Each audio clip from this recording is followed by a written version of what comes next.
C'est l'heure de vous informer. Voici les grandes lignes. Bonne nouvelle pour les enfants qui ne recevaient plus le vaccin contre la tuberculose depuis plusieurs mois. Eh bien, depuis ce lundi 5 juillet, ce vaccin est de nouveau disponible et a même été administré aux nourrissons. C'est le cas ici au centre Baskila où la réjouissance pouvait se lire sur les visages de femmes qui sont venues faire vacciner leurs enfants. C'est un reportage à suivre dans ce journal. Santé encore, le coordonnateur de la division provinciale de la santé, antenne de Boutempo, l'inspecteur pharmacien Gumakelele, déplore le manque d'engouement du personnel soignant dans la réception du vaccin contre la COVID-19. C'était au cours du point de presse hebdomadaire de la DPS qu'il a animé ce lundi 5 juillet. C'est tout pour le titre. Bienvenue au détail. Après près de 6 mois de rupture sur l'étendue nationale, le vaccin pour le nourrisson de lutte contre la tuberculose, communément appelé BCG, est de nouveau disponible. Une réjouissance pour les femmes allaitantes qui craignaient déjà pour la santé de leurs enfants. Au centre de santé Baskila, pour ce lundi 5 juillet, elles étaient nombreuses pour faire vacciner leurs enfants. Facile nous rend ce reportage. Nous sommes sur Avenue Batangui, au centre de santé Baskila. Ici, les femmes font la file pour des formalités d'usage afin de faire vacciner. Dans cette salle de soins, 2 infirmières se démènent pour administrer les vaccins aux nourrissons.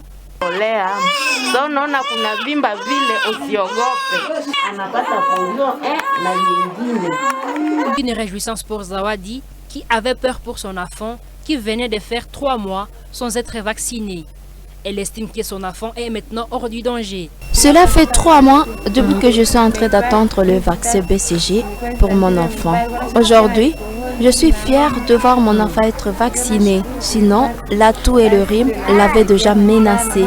Là, je suis tellement soulagée. Foura, pour sa part, remercie le gouvernement pour l'effort fourni afin de rendre disponibles ces vaccins pour les enfants. Ma petite fille pour la vaccination contre la BCG et nous sommes très ravis de ce que le vaccin est finalement là. Je remercie le gouvernement de penser à nos enfants et nous remercions aussi aux médecins qui nous ont donné ce vaccin et merci aussi aux infirmiers qui vaccinent nos enfants. L'infirmière Béatrice rassure aux femmes allaitantes que leurs enfants n'auront aucun problème, même s'ils viennent de recevoir les vaccins avec retard. Donnons l'éducation aux mamans à leur disant de commencer les autres vaccins, même si BCG n'est pas là. Ces vaccins-là étaient en train de protéger les enfants. Nous n'avons pas à craindre. Merci beaucoup. Puisque nous sommes sûrs que nos mamans ont bien veillé sur leurs enfants. Le vaccin BCG est disponible depuis près de 6 mois pour des raisons de rupture de stock au niveau du programme élargi de vaccination à travers le pays. Santé encore, Boutempo déplore le manque d'engouement du personnel soignant dans la réception du vaccin contre la COVID-19. C'était au cours du point de presse hebdomadaire de la DPS qu'il a animé ce lundi 5 juillet. Gumakelele appelle à cet effet les soignants à recevoir sans hésiter ce vaccin pour donner l'exemple au reste de la communauté. Je vous propose de le suivre dans ce propos recueillis par Hollande et Luciana Moussiviro. Je vois d'une part les agents de santé et de l'autre part, ce sont les autres. Les agents de santé, nous en avons vacciné 787, représentant environ 34,2%. Les autres, toutes les catégories confondues, nous en avons vacciné 1515, ce qui représente environ 65,8%. Et avec ça, on constate malheureusement que les prestataires se font moins vaccinés que les autres. Suite à l'insuffisance de l'eau de la régie des eaux en vue de Boutempo, l'alimentation s'est faite aujourd'hui quartier par quartier. D'après le chef de centre de la régie des eaux, c'est pour permettre que tous les quartiers de la ville soient servis. Cette situation est due à la sécheresse prolongée qu'a connue la ville de Boutempo depuis la fin de l'an 2020. Suivez ici l'ingénieur Kambale Kassila Mongulium, le chef de centre de la régie des eaux, Il lit ici le communiqué du programme de la répartition de l'eau selon les jours et les quartiers. Vu qu'il y a eu la première pluie, nous avons essayé. Et nous n'avons pas fait passer les communiqués puisque nous étions à l'étape expérimentale. Et ça nous avait déjà donné la solution. Je vais vous lire seulement les communiqués pour vous donner comment nous alimentons les quartiers. Et je vois, il y a la pluie qui va encore tomber. Si la pluie continue, on ne va plus arrêter, on ne va plus alimenter par le quartier. On va remettre la station à bêtise. La Régie des eaux et la santé Butembo informe à la population de la ville de Butembo en général et les abonnés en particulier que suite au changement climatique qui a occasionné une prolongation inhabituelle de la saison sèche causant l'étiage du captage Makamba et Kanyangoko,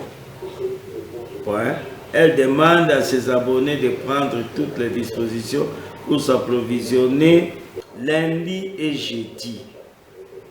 Alimentation des quartiers Moutiri et Kitoulou, commune Boulenguera et Moussoussa, et une partie de la commune Voulamba. Mardi et centre-ville des quartiers Lumumba, Kamali, Biondi et Boutetse, commune Kimemi, Moussoussa et une partie de la commune Voulamba. Mercredi et samedi, alimentation des quartiers Mutanga, Kalemire, Miyake, Auberge, commune Boulenguera et une partie de la commune Voulamba. Parlons autre chose dans cette édition. Les étudiants de l'Université de l'Assomption au Congo UAC ainsi que certains élèves de l'Institut Kambali ont été sensibilisés sur la protection du caméléon, une espèce en voie de disparition. La séance de sensibilisation a eu lieu dans la grande salle de l'Institut Kambali le samedi 3 juillet. À cette occasion, l'assistant Ranulf Angui a appelé les participants à la protection du caméléon à l'instar d'autres animaux. Grâce Kaniki, reportage. C'est dans cette salle est de l'Institut Kambali où s'est tenu cet échange scientifique à présence de ses élèves et étudiants. Pour l'assistant Ranulf Hanki, le caméléon joue un rôle important à consommer des moustiques et d'autres insectes nuisibles à la santé de l'homme et des plantes. Cet enseignant en sciences de développement a fait savoir que le caméléon n'est pas si dangereux comme d'aucuns le pensent. Il en appelle à une protection spéciale. Est-ce que nous pouvons porter notre caméléon au cœur? Est-ce que nous pouvons lui accorder des tendresses comme nous accordons au porc que nous mangeons au niveau des carnets partout? Est-ce que c'est ce même amour que nous apportons à nos chèvres, nous pouvons l'apporter au caméléon? Juste en évitant cette peur-là, en chassant cette peur-là, nous pouvons être capables d'adopter le caméléon, à l'apprivoiser et à vivre avec eux. Puisque les caméléons, nous les hommes, on ne peut pas vivre ça dans la nature. Mais la nature peut vivre mieux sans nous. Ce sont des activités anthropiques qui sont en train de détruire l'environnement. L'environnementaliste Ranulf Hanki invite tout le monde à prendre l'engagement en vue de protéger cette espèce menacée d'extinction. Même aujourd'hui, je nous invite déjà d'avoir l'attitude positive envers le caméléon, d'avoir un comportement culturel à partir d'aujourd'hui que le caméléon n'est pas si dangereux que le serpent. Il peut tomber sur vous dans votre champ, ne vous secouez pas, puisque plus il sent le mouvement, il se sent dangereux. Prenez-le au niveau du cou, comme je venais de vous le montrer ici. Prenez les caméléons, arrachez-les, mettez-les à côté, dites petit, va manger les insectes. Donc c'est question de mentalité, mon frère. Si vous voulez qu'aujourd'hui vous allez commencer à protéger les caméléons, comme je me suis engagé à protéger les caméléons. Donc, si vous êtes pour, veuillez protéger. Si vous êtes contre, ne les tuez pas, s'il vous plaît. Veuillez m'appeler au téléphone, mon numéro est ouvert. Appelez-moi, je vais venir prendre notre espèce et je vais les protéger. C'est dans le cadre de la biodiversité que cet environnementaliste a tenu cette sensibilisation pour la protection du caméléon. Autre nouvelle, les enfants du club de la chronique, que pensent les enfants de la RT RTVH ont présenté dimanche 4 juillet 2021 une pièce de théâtre décrivant la situation sécuritaire qui prévaut dans la région de Beni. Dans cette pièce intitulée Orphelin de Balolanda, les acteurs voulaient mettre un accent particulier sur les conditions de vie des enfants de Beni. Par ce théâtre, ce club veut souligner l'apport de l'enfant dans le retour de la sécurité dans la région. Isabelle Ongaïmouka, commentaire. En dispersant les gosses, il y a beaucoup de risques. Les disperser n'est pas une bonne idée. Ce ne sont que des bambins. Ils n'ont pas encore assez de calcium pour supporter la fessée des soldats. Cette scène relate la vie de l'enfant dans le village de Balolanda, une représentation de la situation qui se passe dans la région de Beni. Ceci est une mise en scène de la répression des enfants de Beni lors de la dernière marche des élèves et écoliers à la mairie locale. Indignés, ces enfants fustigent la flambée des cas d'attaque dont les victimes sont en majorité leurs semblables dans cette région. En 10 minutes, les enfants ont décrit la violation constante des droits de l'enfant dans l'est de la RDC. Quelle folie générale, quelle folie! La folie, tu dis, la folie, je suis pour moi. Tu m'amènes des élèves ligotés dans ma prison. Ma prison n'est pas une école. C'est pas ta prison, c'est la prison de l'État. J'en suis le directeur et je répondrai devant la justice si malheur arrive à ces enfants. Je vais m'en charger, monsieur. Moi, je sais tous ceux qui déstabilisent Balolanda. Et pourtant, ils ne sont pas sûrs des tueurs inconnus qui envoient des mamans enceintes, qui décapitent des paisibles citoyens, qui brûlent des voitures des commerçants. D'après ces enfants, les sécurités dans l'est de la RDC tirent son origine dans la désunion autour des causes communes, mais aussi la non-appropriation par les habitants des responsabilités qui sont les leurs, notamment celle de veiller au bien-être de la patrie. Ça a nous montré ce qui peut être une ressemblance dans nos vies à Beni et dans les massacres. Nous sommes la lumière du monde, nous pouvons leur démontrer à ce que nous arriverons à arracher la paix au monde, nous les enfants. Vous les adultes, vous avez échoué. Nous sommes les derniers espoirs pour ce monde.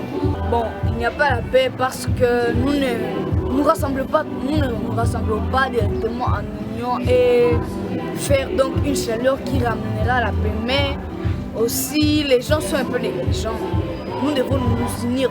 Pour parvenir à son éradication, tout le monde doit exploiter les moyens à son actif, pensent ces enfants. Et par ce que nous allons faire, par n'importe quelle entreprise que nous allons avoir, nous allons réussir à arriver à accomplir cela. Chacun par sa voie. Moi personnellement, je compte aller suivant la voie de la prédication. Ceux-là qui vont suivre de certaines voies, je suis sûr qu'eux aussi vont s'épanouir dans leur lumière et tous en union nous formerons une lumière qui va arracher la paix. Cette manifestation était un rattrapage de la Journée internationale de l'enfant africain célébrée chaque 16 juin de l'année. Cette journée a été instituée par l'Organisation de l'Unité africaine, actuellement Union africaine, en souvenir des massacres de centaines d'enfants à Soweto, en Afrique du Sud, lors d'une marche en pleine période d'apartheid. Nous disons non, Thierry, à la mort précipitée de nos parents et de nos frères. Autre nouvelle, fin de la formation dimanche 4 juillet de la 39e promotion du Centre de formation en informatique de l'Assomption CEFIA de Butembo. Après environ 7 mois de formation, 41 lauréats, dont 23 femmes et 18 hommes, ont reçu leur brevet de formation. Les activités relatives ont été organisées ce dimanche 5 juillet à Kambali. Grâce Kakoko, reportage. Après la messe d'action de grâce, dite ici dans la grande salle ouest de l'Institut Kambali, sont ouvertes les cérémonies de remise des brevets aux étudiants qui ont fini la formation pendant environ 7 mois au CEFIA. Ces lauréats sont au nombre de 41, dont 23 femmes et 18 hommes. Ont rehaussé de leur présence à cette activité les autorités politico-administratives, religieuses, éducatives, ainsi que des proches des lauréats. Dans la série d'allocutions, ils ont demandé dans l'ensemble aux lauréats d'user des connaissances qu'ils ont reçues au CEFIA pour contribuer au développement de la vie de Butembo et de toute la nation congolaise. Ils ont tous réussi, ces étudiants qui ont suivi régulièrement la formation au CEFIA. Le brevet qu'ils ont reçu n'est qu'un symbole des connaissances et aptitudes qu'ils ont reçues dans la manipulation et la réparation des ordinateurs. Il témoigne de la qualité de la formation au CEFIA. C'est un grand remerciement que je voudrais adresser vraiment aux initiateurs de cette formation et pour nous avoir donné l'occasion d'apprendre, parce que plusieurs fois nous titubons au clavier et ça a été pour moi l'occasion d'approfondir surtout une connaissance sur l'Excel qui me manquait beaucoup. Je peux faire PowerPoint, Publish, Word. Je peux traiter un texte, créer un répertoire. En Excel, on fait des calculs des exercices. Les responsables du CEFIA se réjouissent de voir s'achever la formation de cette 39e promotion. Une formation déroulée dans un contexte de crise sanitaire qui a entraîné un retard dans le respect du calendrier. Il invite les habitants de Butembo et d'ailleurs qui désirent apprendre l'informatique pratique à venir s'inscrire au CEFIA. La situation n'était pas facile, mais Dieu aidant, nous de donner le meilleur de nous-mêmes. Ils ont commencé en décembre 2020, donc ça fait 8 mois presque de formation au lieu de 6 mois. Vous avez beaucoup de chance que vous ayez des centres organisés qui vous donnent ce genre de formation. Et ça ne coûte rien. Je vous demande de venir en grand nombre pour vous faire former. La formation de la 40e promotion du Centre de formation en informatique de l'Assomption, CEFIA, commence le 12 juillet 2021.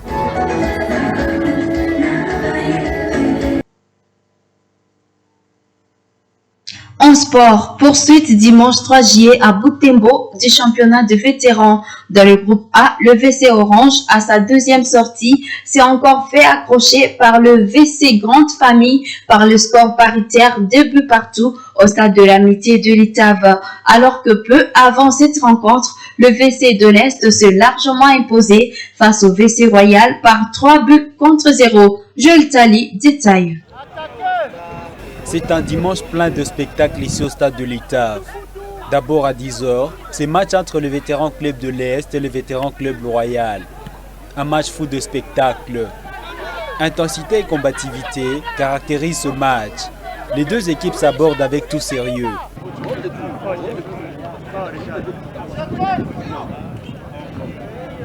Le VC Royal débute ce match en toute confiance, mais encaisse malheureusement dès les premières minutes des jeux.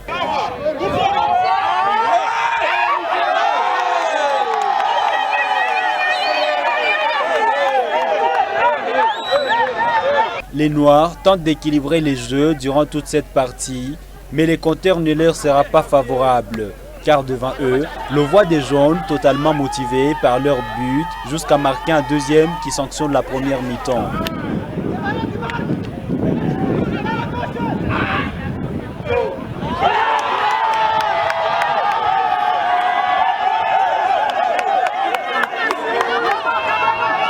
En deuxième partie, les vétérans club de l'Est en fait plus. Il alourdit les scores à la 70e minute. Ils enlèvent toute la lueur d'espoir au noir de Mutsanga.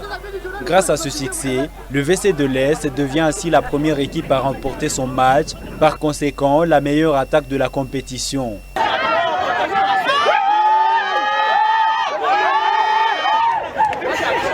À 12h, se sont lancés à l'assaut le VC Grande Famille et le VC Orange au compte du groupe A. Le VC Orange à son deuxième match vient tête haute face au champion à titre, le VC Grande Famille. Ces derniers se font encaisser un but dès la 10e minute des jeux.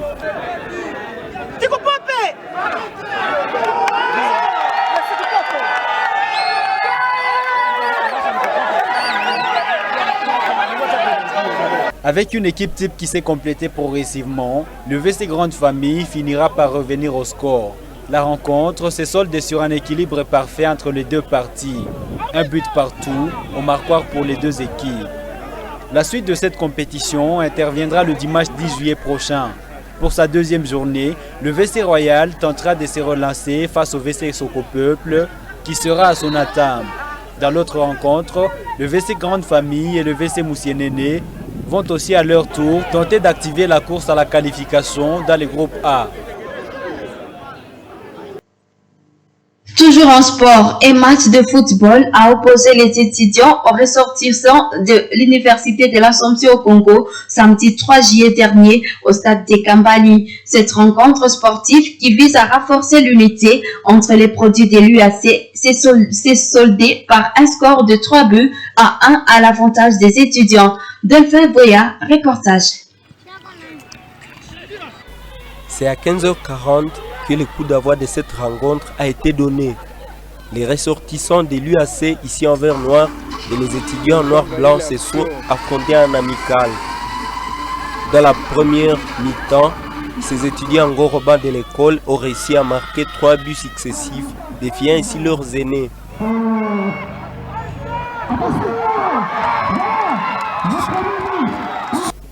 Mais ce score a été réduit grâce pour les Aciers à un penalty obtenu à quelques minutes de la fin de la première mi-temps à la suite d'une touche commise par un étudiant.